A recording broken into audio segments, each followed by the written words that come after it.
По вашим просьбам хочу вам рассказать рецепт от полипов. Полипы бывают в желчном, по гинекологии и в других неблагоприятные такие ситуации вы можете узнать у врача.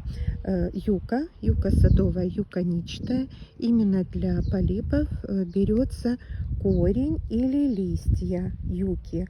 Но лучше, конечно же, корень. И делается настойка 1 к 3.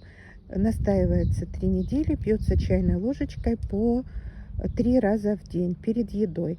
Если у вас нет возможности сделать самим настойку, продается готовая через интернет-аптеки.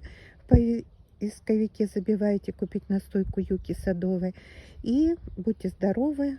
Этот рецепт очень действенный, практически стопроцентное излечение. Ну а цветы юки это для женского здоровья и также хорошо помогает, если есть кисты или сбой цикла, предменопауза, климакс.